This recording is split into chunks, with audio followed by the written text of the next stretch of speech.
Racism. Racism. Racism. Racism. Racism. Now, at a glance, racism seems to be a perfectly victimless crime. Racism. Now that all changed somewhere in the mid-80s when hate crimes against mime artists, you know, mime, that's the international symbol for mime artists. Racism. Dirty disease carrying mimes. Racism. They like to wipe those smiles right off their faces. Racism. Like with a rag or something, it's just make it up. Racism. Racism. Racism. Anyway, hate crimes against mime artists escalated to dangerous levels and prohibitive legislation had to be introduced. Now, despite all of the government's imperious and reactionary efforts, racism is still rife, and it's here in the top end where you really start to see human nature at its worst. Racism. One group, above all others, is still the victim of vicious stereotyping and unwarranted disdain. Racism. And as a result, depression is eating away at a culture and lifestyle that is thousands upon thousands of years old. Racism. This ever marginalised minority is still being punished for the colour of their skin. Racism. They're looked on by the broader public as being lazy and greedy and primitive. Racism. I'm talking, of course, about crocodiles.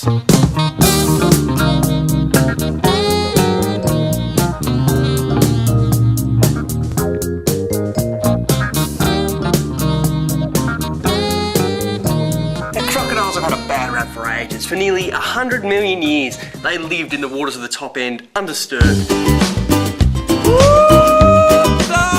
Swimming about happily, raising families, playing mahjong. Theirs was an undisturbed paradise.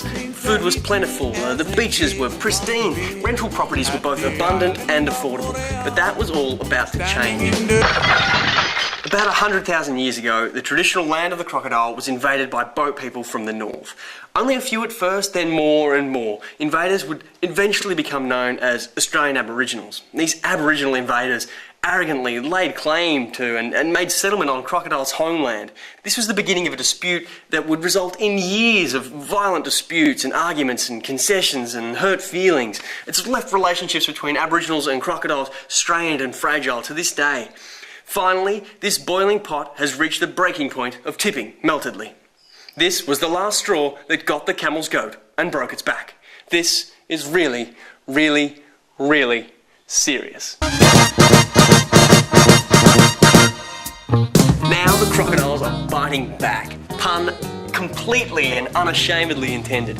In a new class action in the federal court, crocodiles are claiming native title to most of the tropical Australian coastlands. Crocodile elders are demanding that the Aboriginal leaders apologise for the inhumane treatment of their people and are seeking formal recognition of the stolen generation of crocodiles that were taken out of their homeland and forced to live in zoos and wildlife parks around Australia.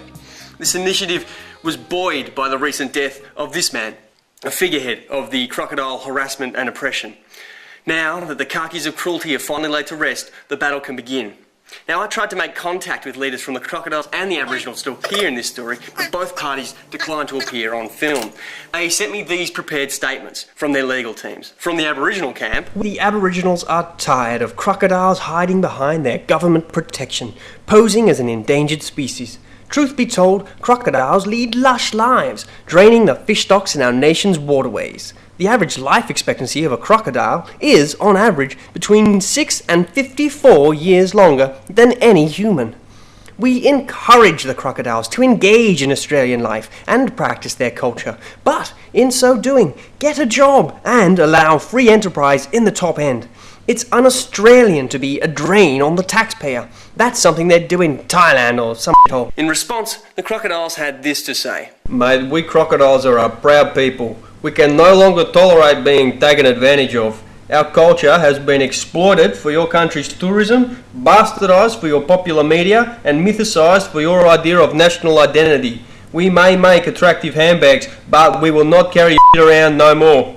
We crocodiles have been in the tropics for 100 million years. Aboriginals for only 100,000 years. That's a difference of 3 zeros more years.